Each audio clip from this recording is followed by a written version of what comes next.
What is up guys, Jean here, back with another video, and today's topic is a little bit different than all my other videos that I've done. I know I do pretty random videos on my channel, but it's more so just whatever I feel like doing in the spite of the moment, and this week's video is on an interview that I had with Christine Liu, who is also a YouTuber and has a channel focused on sustainable living as well as minimalism. So those are two topics that I'm trying to learn more in, but she was at the Zero Waste shop in downtown San Jose while I was there picking up these little bad boys. These are 3 aluminum boba straws, so they're just a little bit thicker than your typical aluminum straw because it has to let the boba flow through. But I gotta be careful with these because I don't want to fall on them and impale my head somehow. But luckily these are not the pointed ones. I was like, maybe I'll need the pointed end one in order to be able to stick it through the plastic, but the plastic is normally pretty thin lid cover, and a lot of places also have the ones you insert it in anyway. I prefer to stick with Happy Lemon Boba, and I get their A2 black tea with salted cheese. I know it sounds nasty, but it's awesome. If there's a Happy Lemon around you, you should definitely go try it out because it'll change your life. Salted cheese sounds nasty, but it's a game changer.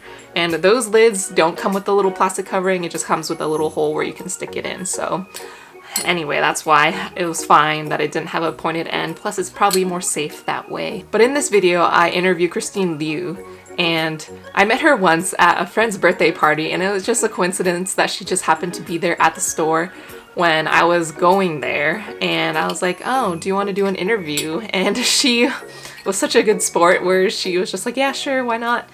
But of course she had to make sure with the manager, because originally I was going to interview her, but she unfortunately did not catch a flight, or her flight was delayed or something like that. But if you guys like this video, feel free to smash that thumbs up button and subscribe to her channel, Christine's, for more content like this, because her channel is focused on that topic and mine is more so just random spurs of things. But feel free to subscribe to my channel. The next video will probably be an app review or something like that, so it's kind of just random. But feel free to let me know if there's anything that you guys want to see, and I'll go ahead and look into that topic. But I'm just rambling now, so let's just jump into the video. Hi guys, I have Christine Liu here. Is that how you say it right? Correctly? Yes. Okay, perfect. Here at the Source Zero in downtown San Jose. So I came here just because it was one of the only shops in like downtown San Jose, or just the South Bay area, that had zero waste products, like a store specifically dedicated to zero waste products. So we're gonna go ahead and ask her some questions and get some knowledge from her, because if you don't know her already, she has her own YouTube channel, and she also focuses on sustainable living and minimalism, which I have also learned. But I'll leave a link in the description section down below for you guys to check out her channel as well. So we'll go ahead and jump right into it. So one of the questions that I wanted to start off with was, what does zero waste mean to you, since you have a channel kind of like dedicated to it, and like you have a book? If you didn't know, she's also a published author. So yeah. So zero waste, what I would describe it as, it's a lifestyle which encourages people to reduce their waste as much as possible.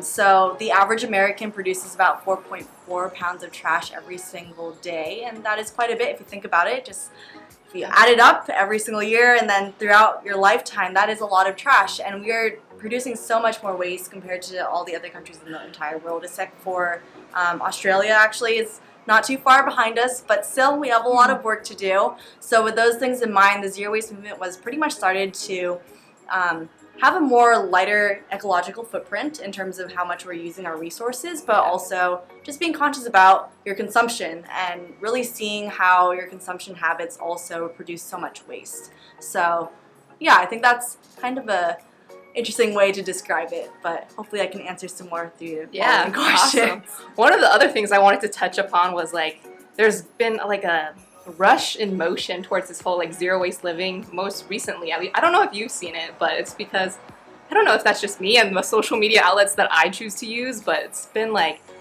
aside from the aluminum straws, there's been a gigantic push towards being zero waste. And aside from being in California, it's like, how do you know like what are the good practices to do in regards to being like a zero waste person? Because if there's a term for it, I'm not sure.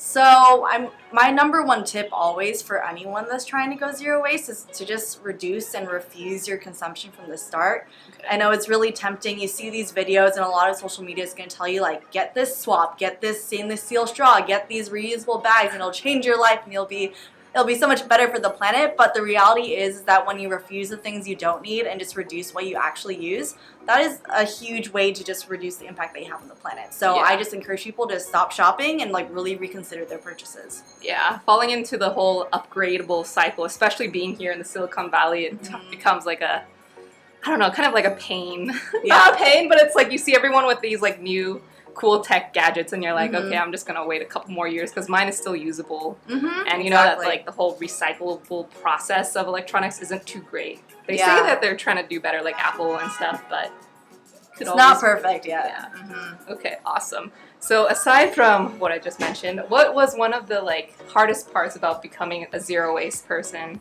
that you had faced during your like transition?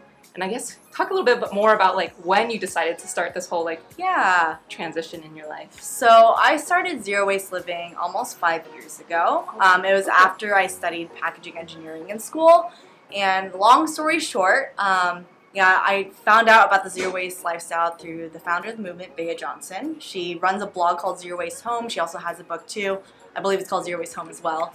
And yeah, I was really encouraged and just kind of inspired to see that there is a way to reduce waste as an individual. So within 6 months, I didn't have very much after graduating from college, so I was able to kind of use up all that I had and slowly start switching over to more reusable items. I'm gonna pause here and turn the light back on.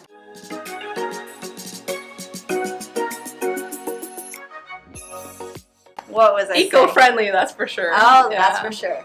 Yeah, so pretty much in the span of 6 months, I was able to switch everything over to more reusable items and more eco-friendly items as well. And yeah, for me, I was just so passionate about the lifestyle that it was actually quite easy to do that within 6 months. For a lot of people, it takes a long time, and that's okay. But I think the biggest challenge for a person like me, I think a lot of people who go into zero waste are they're aware of the issues and they want to change it and they know they have the power to as an individual. But there's times where you feel like you're just banging your head against the wall and you're wondering, am I actually making a difference? And that is a question I ask myself all the time.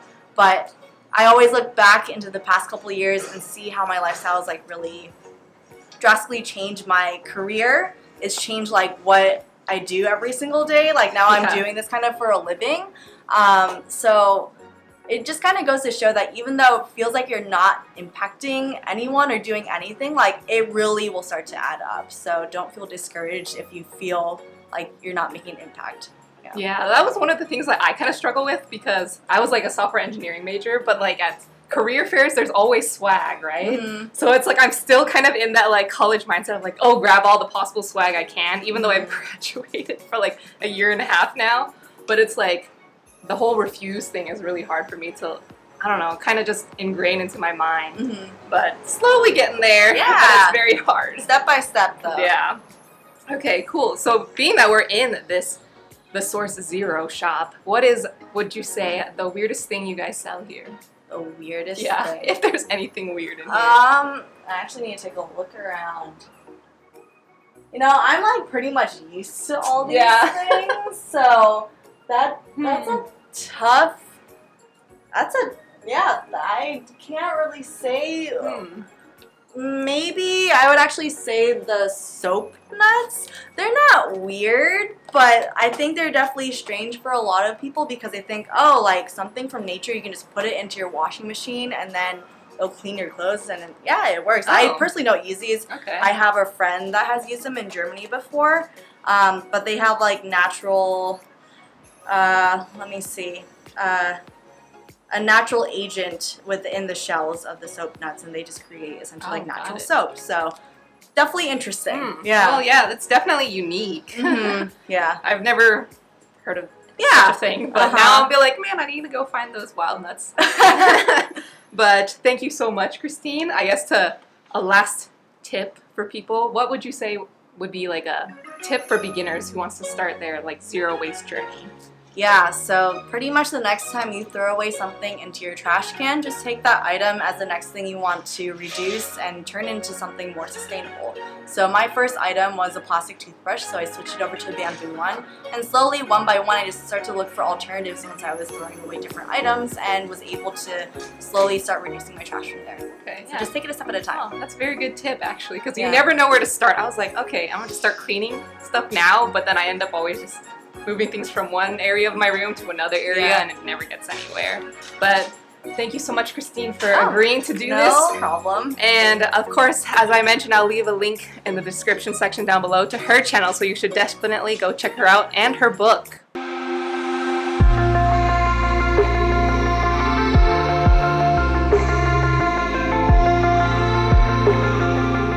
Farther. I don't know. What do you think? Should we get closer? We can. All right. Hi, guys.